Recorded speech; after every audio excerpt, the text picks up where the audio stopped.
There's already a plethora of advice out there about freelancing, and I'm not going to reinvent the wheel by saying same things over. I'm just going to share what worked for me and what did not. And because I was providing development services, it is going to be specifically helpful for those who are providing similar kind of services. So let's get started.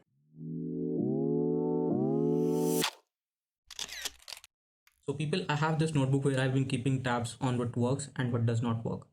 And in the last 2 years, I have noted down what did not work for me when I was running that freelance agency. And now I'm going to share that with you. The number one thing that everybody will tell you on these blog posts, on these YouTube videos, is go and attend networking events. But let me tell you, these networking events are not a success for everyone. The number one mistake that most people do is when you go to these events, you talk about what projects you are working on, what problems you are facing, and you try to showcase yourself. Instead, you have to do this: ask other people what problems they are facing.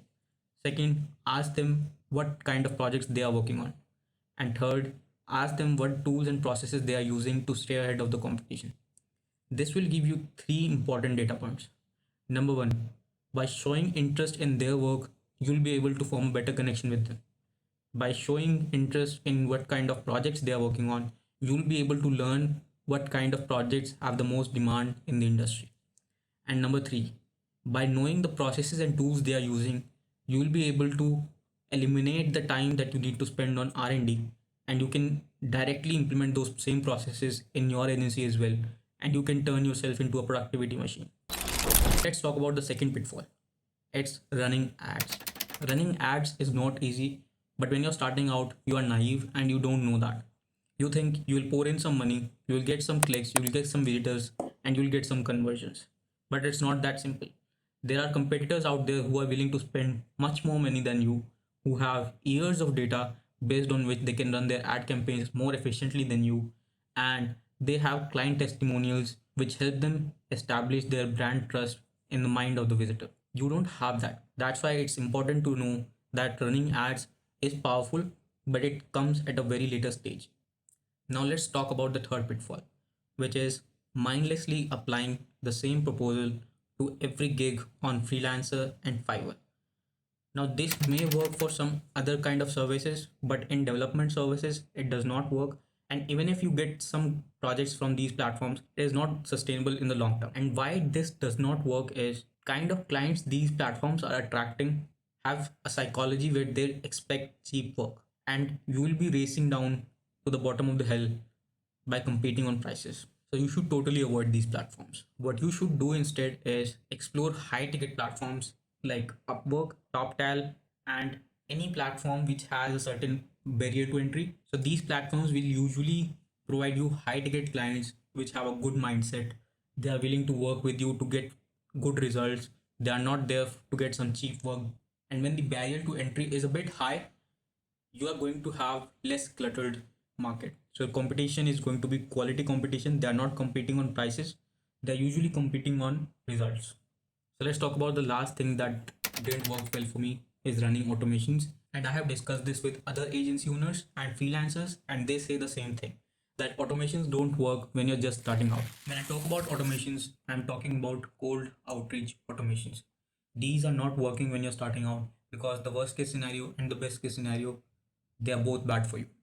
The worst case scenario is you'll keep ending up in spam folder of their inbox, and the best case scenario is 1,000 people are going to kind of know about what you do. But here is what will happen if you find 100 quality emails of startup founders, of clients you think need your services, and then you send personalized emails to 20 or 30 people every month on a regular basis. Let's say 2 or 3 people reply to you and they love your services. So it's always better to have 2 or 3 clients who love your services instead of having 1,000 people who kind of know what your services are. Because when people love your services, it's going to spread like a wildfire through the word of mouth.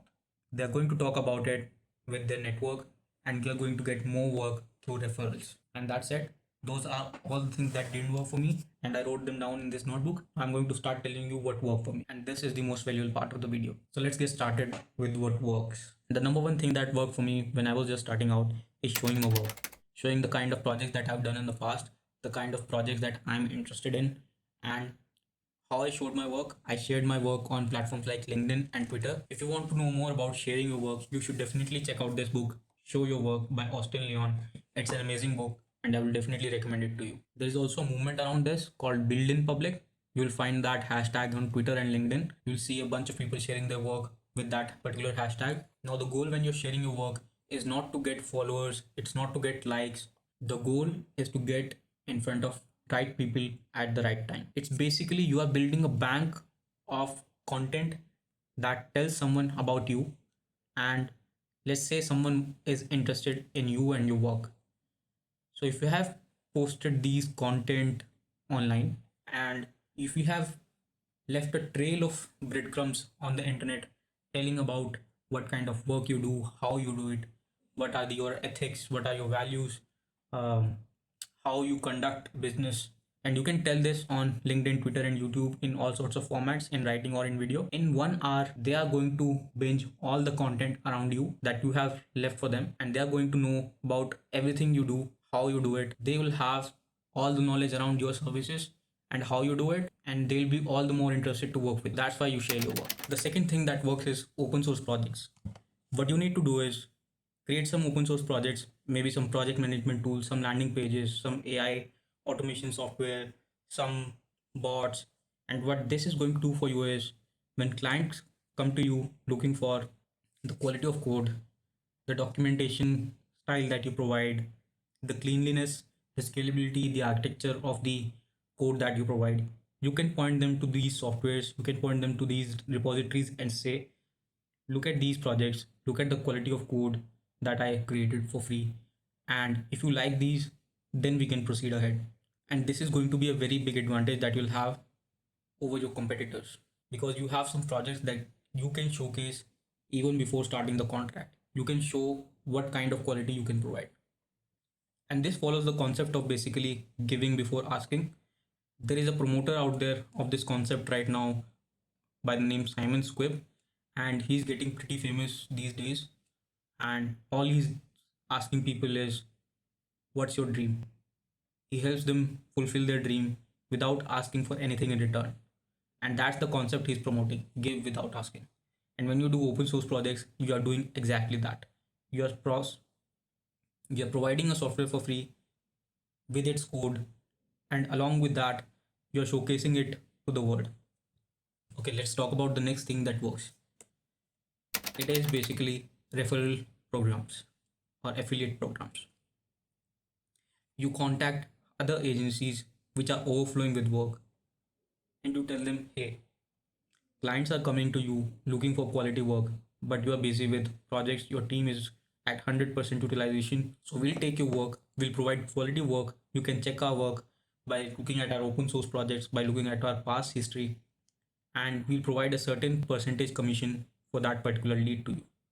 Now, in this case, both of you are happy because the agency does not have to refuse services to their clients, and they also get to benefit from providing you a lead. And the last thing that works is personal branding. It's kind of tied to the sharing your work, because how you build a personal brand is by sharing your expertise. It can be in the form of sharing what projects you worked on, how you completed those projects, what challenges you faced, how you overcame those challenges. And the second way is by teaching other people what you already know. And the same thing applies here. The goal is not to get likes and followers and subscribers. The goal is basically teach others what you already know. This builds authority over a particular topic. This tells clients that the person who is teaching others about a certain topic knows about that topic at least to some degree himself. And this provides an additional advantage to you. By teaching others a concept, you understand it yourself better. So these are the key learnings that I have had over the years regarding freelancing. All the do's and don'ts that I think are very important right now. And if I were to do it again, I would simply follow these do's and don'ts. I'll build a personal brand. I'll share my work online. I'll do some open source projects. I'll contact other agencies and say, I'll provide you a percentage commission in exchange for a lead. And that's how I'll get started. And honestly, this is kind of enough to take your agency from zero to $10,000 per month. Now, I hope you learned something from this. I simply shared what worked for me and what didn't work for me. I hope what didn't work for me works for you, and the things I shared helps you build your agency better. I hope you found this valuable. For more such valuable insights and to follow on my journey, subscribe our channel, and I'll see you in the next video.